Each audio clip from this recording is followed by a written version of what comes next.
Oldest operating hotel in Austin, Texas, Driskill Hotel. Land was purchased to build the Driskill Hotel in 1884 for the $7,500 and then opened in 1886. The hotel opened with 60 rooms including 12 corner rooms, with a rare feature in hotels of the region at the time: attached baths. The building was designed for separate entrances for men and women, nothing unusual then. The Driskill was conceived and built by Colonel Jesse Driskill, a cattleman who spent his fortune constructing the finest hotel south of St. Louis. He was flush with cash from his service to the Confederate Army, to which he supplied beef throughout the Civil War. In 1884, Driskill purchased land in downtown Austin for $7,500 and announced plans for a new hotel. Today, the Driskill remains one of the premier hotels in Austin, featuring lavish bridal suites, 2 restaurants, and a grand ballroom. Cattle Baron Jesse Driskill opened the hotel in 1886 in what was then a frontier town. He lost it 2 years later when his fortune went kaput after his herd died during a severe drought and a freeze. The Driskill is composed of 2 interconnected buildings: the original 4-story Romanesque Revival building constructed in 1886, and a 13-story annex constructed in 1930. The original building, designed by local Austin architect Jasper N. Preston, was constructed with over 6 million pressed bricks and white limestone accents. The building contains 2 porticos on the southern and eastern facades, which contain large Richardsonian-style arches that were reputed to be the largest in Texas. The facade contains 3 limestone busts of Driskill and his sons, J.W. Bud Driskill facing Brazos Street, A.W. Toby Driskill facing an alley on the west side, and Jesse Driskill facing 6th Street, whose bust is surrounded by decorative carvings including longhorns on the gable ends. The hotel opened with 60 rooms including 12 corner rooms with attached baths, a rare feature in hotels of the region at the time. At the center of the hotel was a 4-story open rotunda capped by a domed skylight, which functioned as a flue to suck up the hot air and cool the building. The skylight was removed when air conditioning was installed on the roof in 1950. The building was designed for separate entrances for men and women. 2 entrances, one on 6th Street and another facing the alleyway on the west side of the building, were reserved for men and were flanked by a saloon, billiard room, cigar shop, a newsstand and a barbershop featuring baths.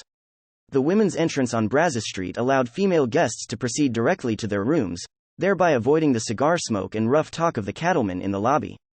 The second floor contained the main dining room and ballroom, separate parlors for men and women, a children's dining room, and bridal suites. Other embellishments included an electric bell system, marble bureaus, steam heating, and gas lighting. The 13-story annex, designed by the El Paso architecture firm Trost & Trost, opened in 1930. The 180-room annex contains a bungalow penthouse that is only accessible from the building's roof. The bungalow contains 2 bedrooms with private baths, a living room, and a full kitchen. The bungalow was originally used as a private residence by superintendents of the Southern Pacific Railroad, but was later rented to high-profile guests including Jack Dempsey, Bob Hope, and President Lyndon Johnson. In 1979, the hotel manager restored the bungalow to use as his private residence. In 1934, a young Texas congressional aide named Lyndon B. Johnson met Claudia Alta Taylor for their first date, a breakfast at the Driskill dining room. He was so enamored that he proposed marriage that very day. He and Lady Bird continued to have a strong relationship with the hotel, even watching election returns for his vice presidential and presidential campaigns. And today guests can stay in a room named after him. The hotel held a grand opening on December 20, 1886, and was featured in a special edition of the Austin Daily Statesman. On January 1, 1887, Governor Sewell Ross held his inaugural ball in its ballroom, beginning a tradition for every Texas governor since. In May 1887, less than a year after it opened, Driskill was forced to close the hotel, as he could no longer afford to operate the hotel following a harsh winter and drought that killed his cattle inventory. In addition, S.E. McElhenney, the hotel's general manager, and half of the staff were hired by the Beach Hotel in Galveston, which expedited the closure. Driskill sold the hotel in 1888 to his brother-in-law, Jim Doc Day, who reopened the hotel late in 1888.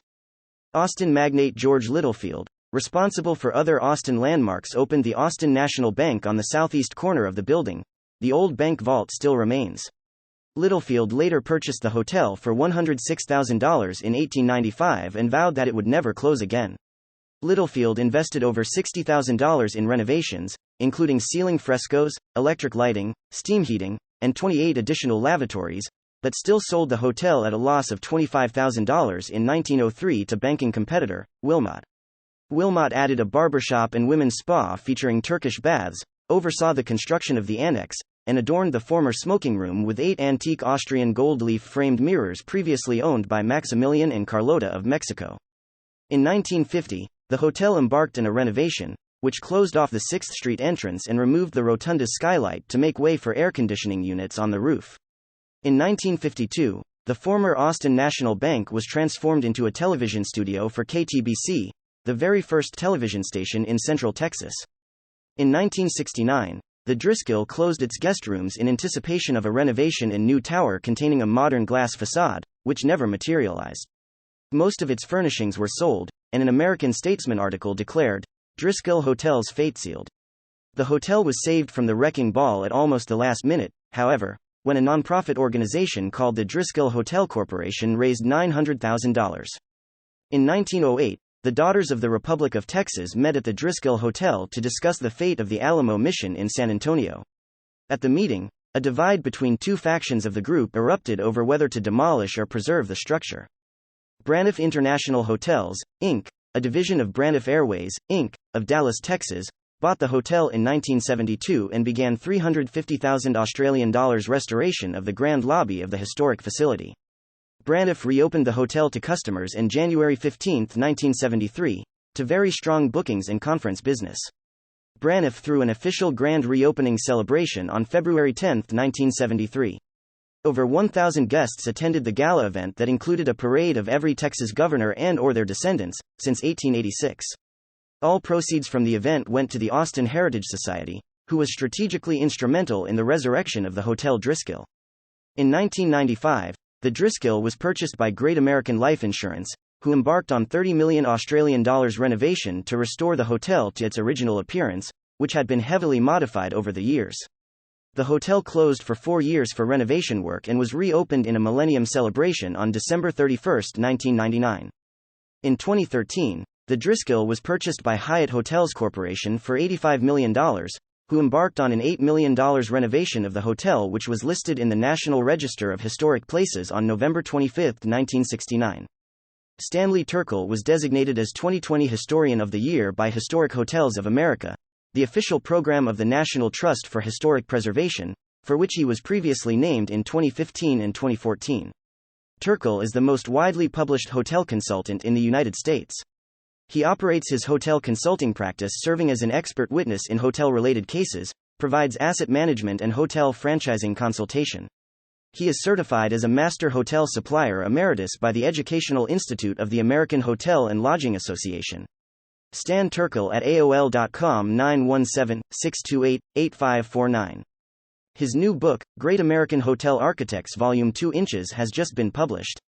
Other published hotel books: Great American Hoteliers, Pioneers of the Hotel Industry, 2009, Built to Last, 100-plus-year-old hotels in New York, 2011, Built to Last, 100-plus-year-old hotels east of the Mississippi, 2013, Hotel Mavens, Lucius M. Boomer, George C. Bolt, Oscar of the Waldorf, 2014, Great American Hoteliers Volume 2, Pioneers of the Hotel Industry, 2016, Built to Last, 100-plus-year-old hotels west of the Mississippi, 2017, Hotel Mavens Volume 2, Henry Morrison Flagler, Henry Bradley Plant, Carl Graham Fisher, 2018, Great American Hotel Architects Volume 1, 2019, Hotel Mavens, Volume 3, Bob and Larry Tisch, Ralph Hitz, Cesar Ritz, Kurt Strand.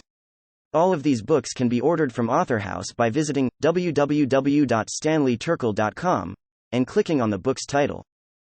#Rebuilding Travel